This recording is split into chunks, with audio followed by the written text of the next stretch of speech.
So the Hybrid 1 rally cars are going to remain at the forefront of the World Rally Championship. At least that's the decision on June the 11th. Is it the right decision not to change? Is it going to keep the rally stagnant? Is it going to stop new fans from liking the rally? Is it going to stop new competition? Is it going to stop more drivers? Is it going to stop us having an exciting championship? All this after this.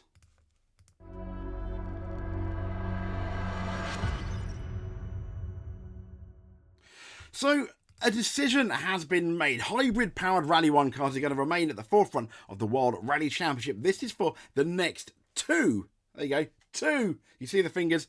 Years. Yet the Motorsport Council on Tuesday has reversed the governing body's February announcement that hybrid is going to be dropped in an effort to offer parity between the less powerful Rally 1 cars and what would be considered boosted Rally 2 cars. The FIA statement from the meeting said technical stability has been agreed between all stakeholders for the 2025 and 26 Rally World Championship seasons.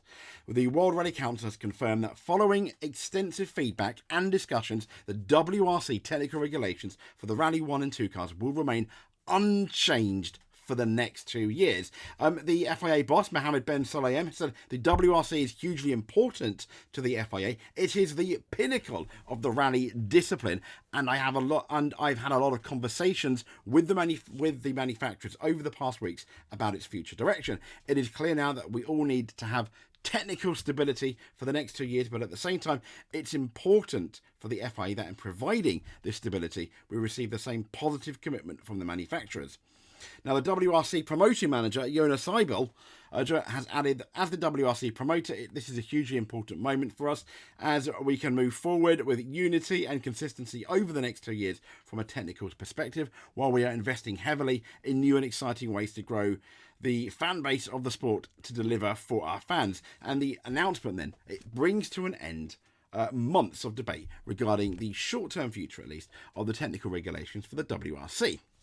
Now, current manufacturers, Toyota, Hyundai and M Sport Ford are all understood to be committed or close to confirming a commitment to the end of 2026. However, this is the thing, was this the right decision? Now, the issue is,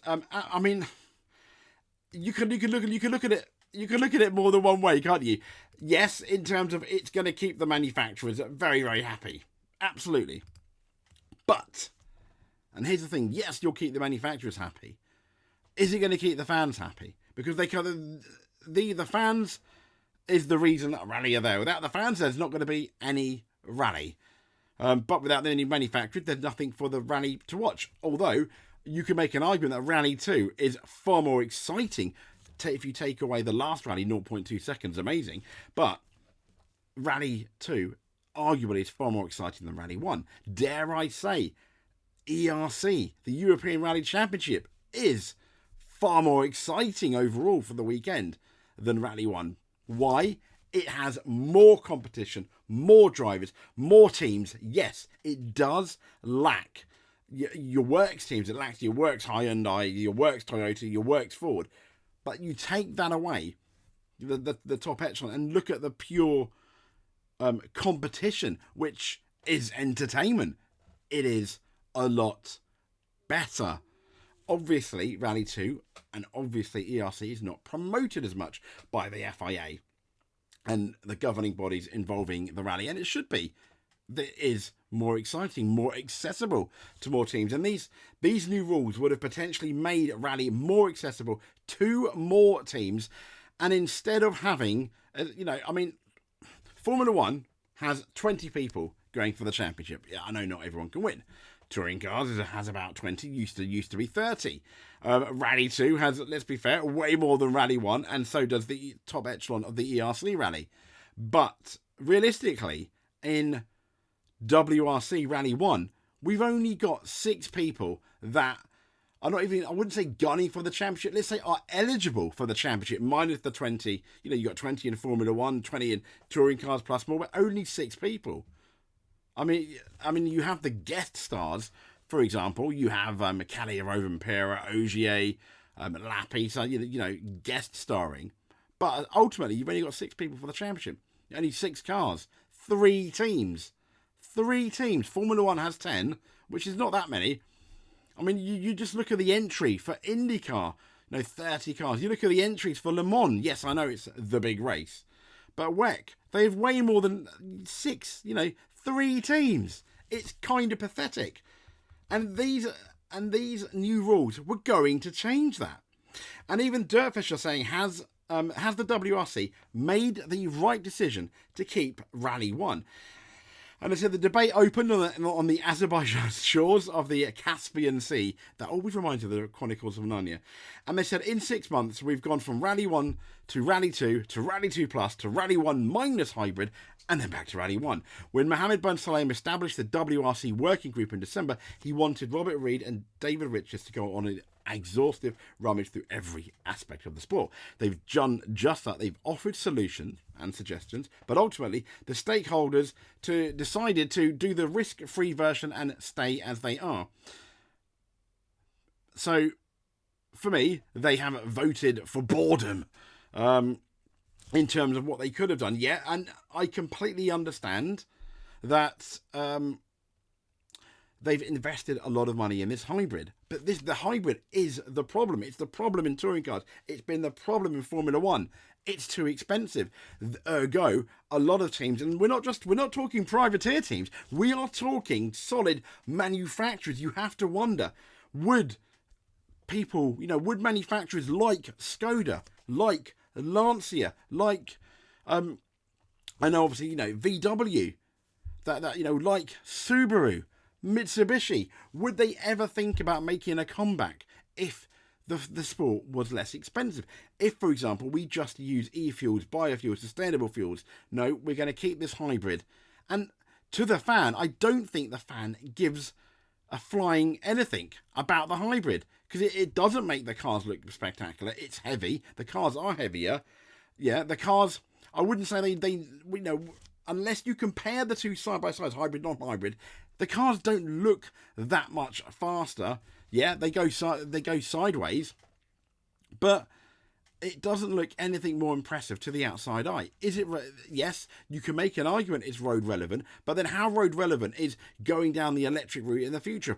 Possibly not. When you look at a lot of sources, you've got companies like Mercedes backtracking on their electric vehicles. You've got companies like, I think, even Ford potentially, but a lot of these big road companies have put not quite a pause, but have most certainly backtracked on their electric cars. And Dirtfisher said it's impossible not to feel a degree of sympathy for the FIA. There's an element within these same stakeholders that, not so long ago, stamped their feet and demanded action.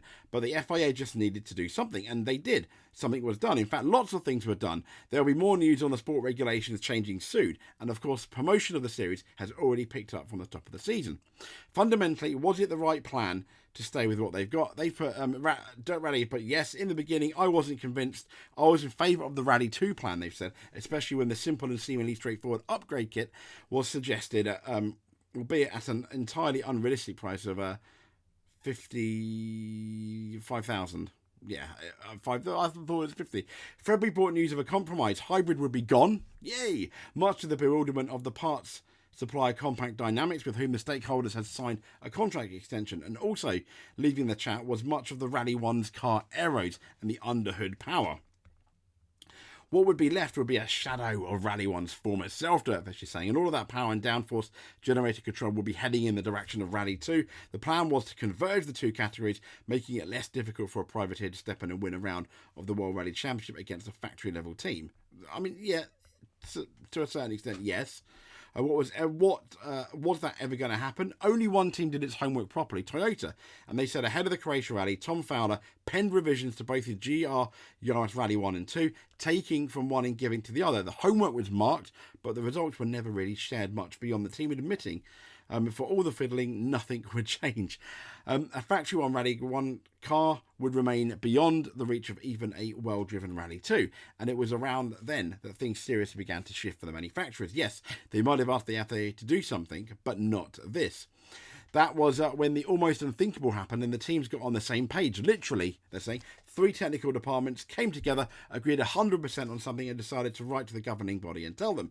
Ultimately, that was what swung this one. For all the working groups, research and investigation, wasted now. When the team said they wanted things to stay the same, it was going to happen.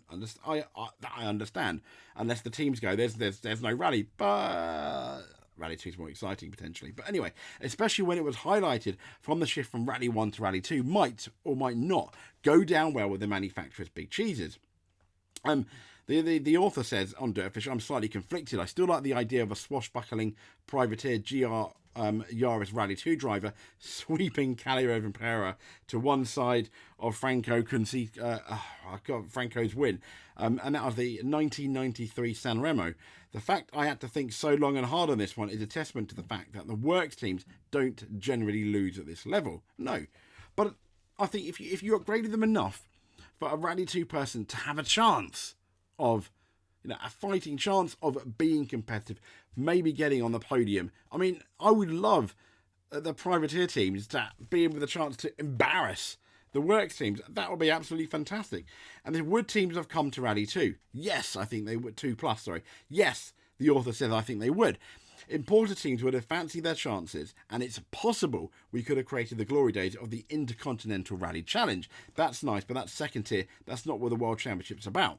Whichever way you turn, Rally 1's the best way forward, but we need those sporting changes to motivate the current teams to field more cars. Yeah, but once again, you've only got 3 teams.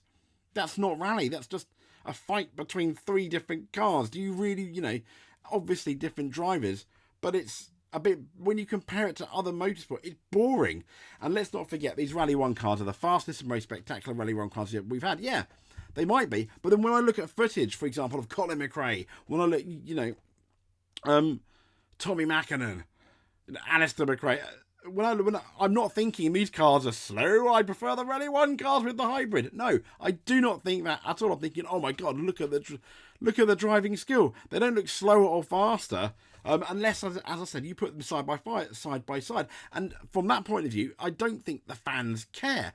I don't think, for example, when the fans, for example, at the latest rally in Italia, Sardinia, I don't think when for example, when Elvin Evans or OJ or Tanak comes by, they're like, whoa, look at that hybrid rally car. Whoa, look at that, the hybrid. Yeah, hybrid. No, I don't think they're thinking that. They're thinking, oh my God, the car looks awesome. I very much doubt it crosses their mind that they give 2 flyings about the fact that it's hybrid. And I think hybrid has really put a massive pause button on any new teams coming into Rally 1. That's it. I can understand the call. I guess we have to accept it, but I don't necessarily agree with it. I know the teams are fairly happy with it. I get that. I know Thierry Neuville has given his answer to it. I mean, yeah, Hyundai boss Cyril has said we have worked very closely together with the FIA over the past months. Let me just share the screen.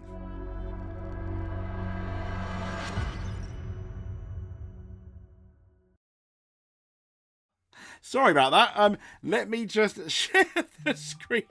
I shared the wrong part of it there. Oopsie. Let me just share the screen with you right here. Hyundai boss Cyril has said we have worked very closely together with the FIA over the past month. And while we all believe that the stability of the technical regulations for 24 and 25 and 26 is the right thing, the very substantial steps made on governance will provide a more unified and positive approach to all the short-term improvements. But there are no short-term improvements. It's pretty much remaining the same. Malcolm Wilson has put, this is a really positive step for us in the coming years. We have seen some good proposals on the promotion side. Yeah, marketing, absolutely get it. And with a consistent proposition on the technical side, I think there is scope to achieve up. What are your ambitions and targets? And to us, we have a very solid commitment. We are supportive of continued collaboration, but they said nothing about the future. No changes for the next 2 years. Yeah, well, there we go. I'm going to go to Snorville then. If you made it to the end for my rant, I really appreciate it. If you give us a like, I will think you are definitely a world rally champion. That would be absolutely fantastic. If you you will be a in our opinion, you will be a World Rally Champion if you send us a like. So give us a subscribe. That will be amazing, and we'll catch you soon right here on the Hot Lap. I imagine for some more rally ranting.